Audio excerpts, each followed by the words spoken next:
उन्होंने भक्तमाल पढ़े होंगे, वह भक्तमाल में कथा पढ़े होंगे कि नामदेव जी महाराज ठाकुर जी से अक्सर मिलते थे और बात करते थे।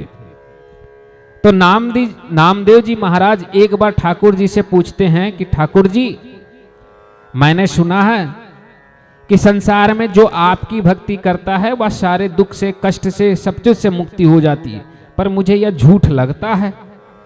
ऐसा तो नहीं लगता कि कोई आपकी भक्ति करे और वो दुख में ना हो। ठाकुर जी बोलते, अच्छा, मेरी भक्ति करने वाला जीवन दुखी रखता है कि हाँ?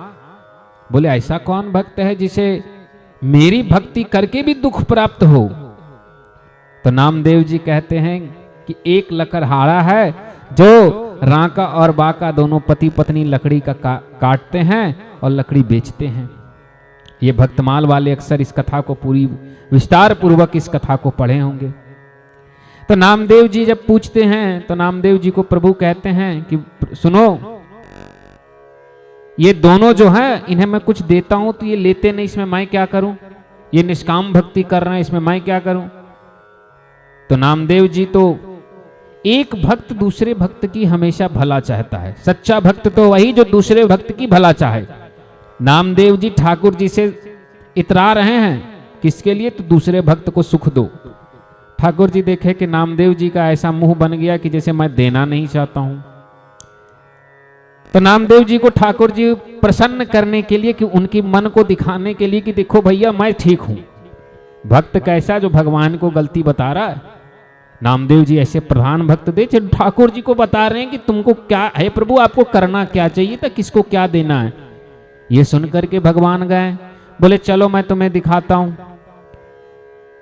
भगवान नामदेव जी को लेकर के वन में पहुंचे और वन में जब गए तो एक पोटली में सोने की कुछ मुद्राएं को स्थान पर रास्ते पर गिरा दिए और उसमें से कुछ स्वर्ण मुद्राएं बाहर निकालकर गिरा दिए कि लगे कि किसी से गिर गया हो।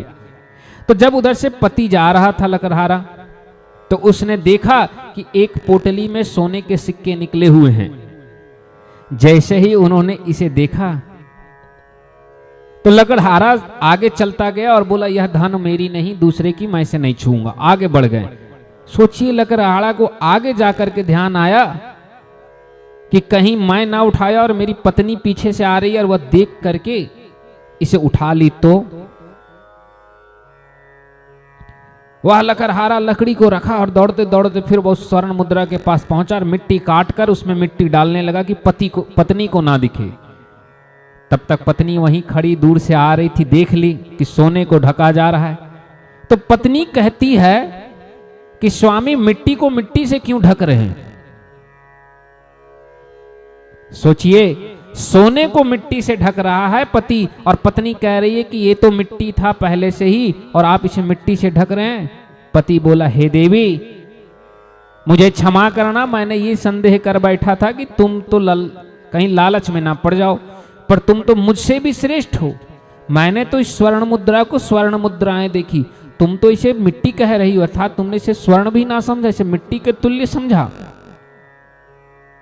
ये दोनों पति पत्नी की भाव कितना सुंदर है कि जो मेरा नहीं सो मैं लूंगा नहीं। यही होना चाहिए संसार में भक्तों की पहली विचार कि जो मेरा नहीं है मैं उसे किसी भी परिस्थिति में नहीं लूंगे।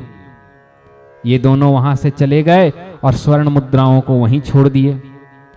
नारायण बोले, ठाकुर जी बोले कि नामदेव जी आप देखें मैंने स्वर्ण मुद्रा दिया, क्या ये लिए? तो नामदेव जी बोले नहीं। बोले चलिए तो अब मैं आपको स्वर्ण मुद्राएं नहीं ली, मैं इनके काम में सहायता करके कोशिश करता हूं, आप वो भी देख लीजिए। नामदेव जी बोले ठीक है दिखाइए प्रभु। अगले दिन जब लकड़हारा अपनी पत्नी के साथ पहुंचे वन में तो उन्होंने देखा कि सारे वन की सूखी लकड़ियां कटी हुई थी और एक जगह पे बांध करके रखी हुई थी और स्वयं ठाकुर जी ने उन्हें काटे थे। भक्त वत्सल कैसे कि अपने हाथों से लकड़हारा बन गए। संसार में ऐसा कोई भगवान की कथा किसी ने सुना है कि जहां भगवान ने भक्त के लिए लकड़हारा बन गए? हाय रे हमारे प्रभु ठाकुर जी, जो कभी गौ वृंदावन में आए तो चरवाहा बन गए, गोपियन के यहां गए तो चोर बन गए, माखन चोर। और आज भक्त को प्रसन्न करने के लिए लकड़हारा भी बन गए। कितने दयालु कृपालु हमारे ठाकुर जी हैं। 3 लोक का राजा आज लकड़ी काट के जमा कर रहे थे। सारी लकड़ियों को बिन करके रख दिए। तो दोनों पति पत्नी जब आए वन में तो उन्होंने देखा सारी सूखी लकड़ियां जंगल में खत्म, कहीं कुछ नहीं दिख रहा। एक जगह पे बहुत सारा ढेर लगा हुआ है सूखी लकड़ियों का। तो पति पत्नी दोनों चर्चा करते हैं कि देखिए हम लोग लगता है आने में देरी कर दिए, कोई दूसरा लकड़हारा सारी लकड़ियों को काट करके जमा करके रखा है, वह वाहन लेने गया होगा, बैलगाड़ी, इसे उठाकर ले जाएगा।